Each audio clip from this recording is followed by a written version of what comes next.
Hi loves! For today's video, ayan sagutin natin yung tanong dito na pwede ba daw mag-order sa sariling showcase dito sa TikTok Shop tapos makukuha mo din yung commission. So madami pa rin yung nagtatanong niyan no, hanggang ngayon. Pero sagutin natin, yes po, pwede yan. So gagawa tayo ng sample video na mag-order ako ng product tapos antayin natin siya na mag-reflect sa aking earnings or dito sa commission ko. So, click natin dito. Meron tayo kasi dito ang estimated commission. Ayan, meron na tayong 151 pesos, no? So, madadagdagan yan if mag-order ako ulit. So, ayan, parang yan yung kinita ko ngayong araw, 151 pesos. Exit natin siya. And then, punta ako sa aking sariling showcase. Ayan ito yung sariling showcase ko mismo yan. Then, order lang ako ng isang ganito. Yan yung pants. Uy, ang ganda kaya nito. Check nyo yung account ko. Follow nyo ako sa TikTok account ko, guys, sa Vines Vlogs. And, ayan, sa showcase ko, mag-visit kayo doon. Or, syempre, yes, sa sarili ninyong showcase na yun. Paano mo i-add? Kung pwede kang pumunta sa showcase ko, for example, gusto mo to. Punta ka sa showcase ko, magpapakita sa'yo tong, ayan, exclusive coupon, yung arrow na to, pataas. I-click mo yung arrow na yun, pataas. I-add mo lang siya sa showcase mo if gusto mo yung product na to, syempre. Okay? So, kung may gusto kayong product sa TikTok, ayan, add nyo na lang sa showcase nyo and then doon na kayo sa showcase nyo mag-order para at least meron kayong commission pa. Ayan, yung commission dito is 23.88 per sale, no? Plus 2% bonus, so parang 12%, no? So, i-click natin yung add to cart and then yung maroon, pipiliin ko, waistline ko dito is 28. Okay. So, dati na kasi ako nakabili nito. So, meron ako mga, product na to. So, punta tayo sa cart ko. And then, yan, i-check out na natin siya. 248, wala akong free shipping ngayon. Continue to check out ko lang siya. And then, may pay with TikTok bonus siya pa ako. So, click ko lang yan. At least mabawasan ako. So, 232 yung mababayaran ko dito. And then, ayan, place order ko na siya.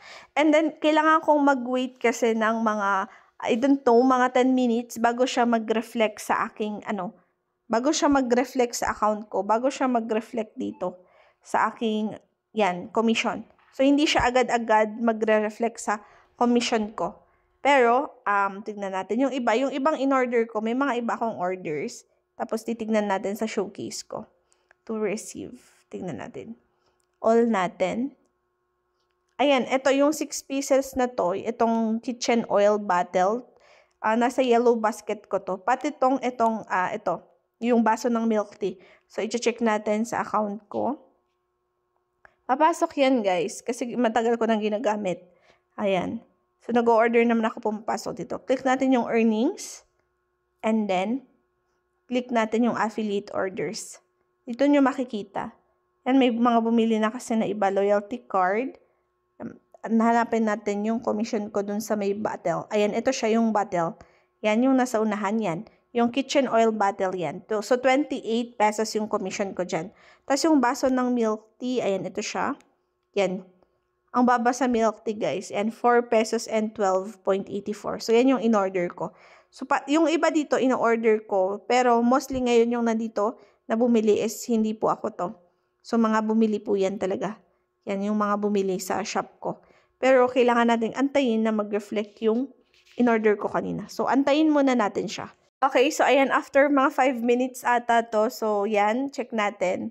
So, pumasok na siya, guys, sa aking commission. So, ayan, estimated commission, 169. Pero, click natin sa earnings at i-check natin sa affiliate orders. And so, pumasok siya, guys. So, meron akong 18.31%, ay 18.31 pesos na na-earn. Kasi nga, nabawasan yung binayaran natin dito. Ano ba yan? But anyway, ayan. So, yan. So, legit, guys, na kapag nag-order kayo sa own showcase ninyo, guys, is syempre, meron kayong commission dyan. Pero, syempre, after nang nakuha nyo yung order nyo, i-affiliate nyo yan, video nyo, kahit paulit-ulit yung videohan yan, magkakaibang videos para i-promote nyo yung product. Kikita kayo, guys, as long as sisipagan at tsatsagaan nyo siya everyday. So, yun lang. I hope nasagot yung tanong nyo, mga loves.